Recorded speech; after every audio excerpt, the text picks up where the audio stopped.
বন্ধুরা, আজকে তোমাদেরকে একটা নতুন জিনিস দেখাচ্ছি, রেসিপি নতুন। সেটা হচ্ছে সুজির পোলাও। চলো আমি কেমন করে বানাচ্ছি সেটা তোমাদেরকে দেখাই।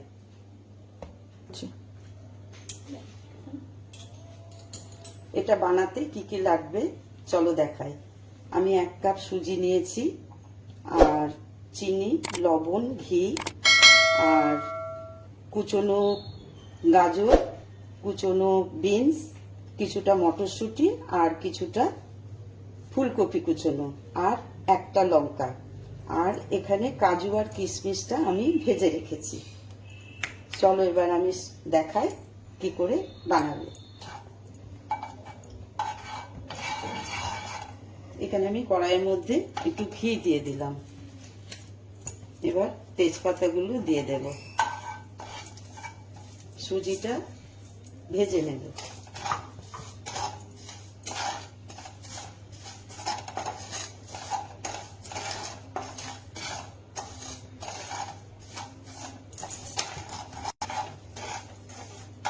সুজিটা আমার লালচে করে ভেজে নিয়েছি।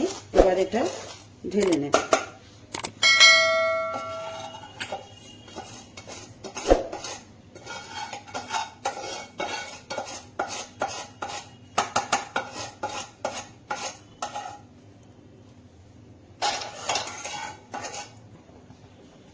আমি কড়াইয়ের মধ্যে কিছুটা ঘি দিয়েছি। এবার আমি ফুলকপিগুলো ভেজে নেব।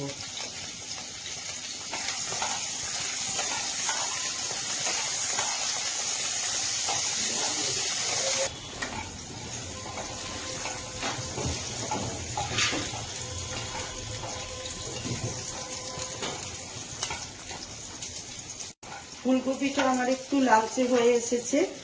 এবার আমি গাজরগুলো দিয়ে দিচ্ছি। গাজর, ক্যাপসিকাম, আর মটরশুঁটি, আর লঙ্কাটা এর মধ্যে দিয়ে দিলাম। এবার এটা অল্প ভেজে নিতে হবে।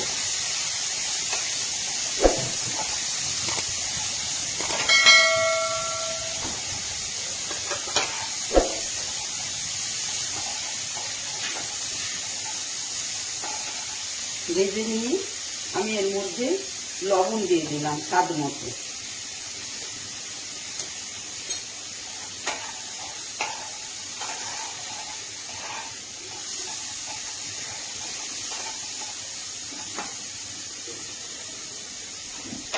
এবারে ওটাকে কিছুক্ষণের জন্য কম আঁচে ঢেকে সিদ্ধ করে নেব। আমার এটা ভাজা হয়ে গেছে। এবার আমি সুজিটা এর মধ্যে দিয়ে দেব।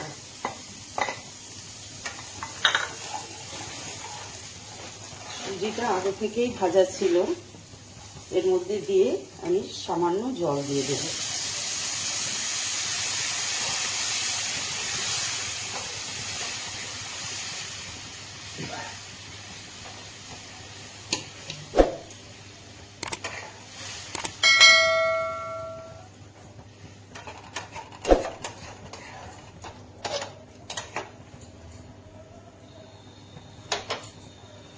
জল দিয়ে এবার কিছুক্ষণ 5 মিনিট মতো আমি ঢেকে দিলাম। দেখো 5 মিনিট হয়ে গেছে। এবার আমি ঢাকাটা খুলে চিনিটা দিচ্ছি। এটা ঝাল, লবণ আর মিষ্টি স্বাদের। এটা খেতে খুবই ভালো হয়। কোনো পুজো পার্বণে, উপোসে, ঠাকুরকে ভোগ লাগানোর ক্ষেত্রেও এটা খুব ভালো হয়। আর তোমরা যে আমার ভিডিওগুলো দেখছো, লাইক কমেন্ট করছো, তার জন্য তোমাদেরকে সকলকে ধন্যবাদ। আমাকে এইভাবে উৎসাহ দিও। আর আমি যেগুলো রান্না করছি সেগুলো তোমরা ট্রাই করে আমাকে কমেন্ট করে জানিও। এবার আমার সুজিটা পুরো রেডি। এর মধ্যে 1 চামচ ঘি দিয়ে দিলাম নামানোর সময়।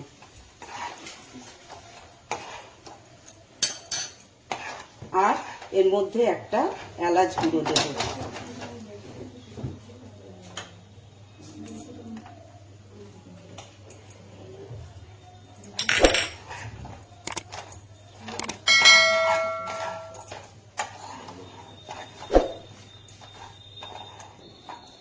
এবার আমি এলাচ দুটো দিয়ে দিলাম।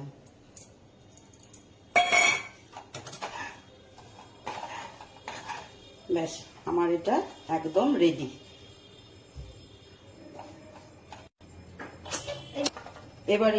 এবার এটা আমি সার্ভ করে নিচ্ছি। দেখো আমার রেসিপিটা কেমন কালারফুল হয়েছে, আর এটা তোমরা অবশ্যই ট্রাই করো এবং আমাকে জানিও। আর আমার এই রেসিপিগুলো তোমরা দেখছো, লাইক করছো, শেয়ার করছো, তার জন্য তোমাদেরকে অসংখ্য ধন্যবাদ। এরপরে এটাকে তোমরা লাইক, শেয়ার, কমেন্ট করে আমাকে জানিও যে কেমন হয়েছে।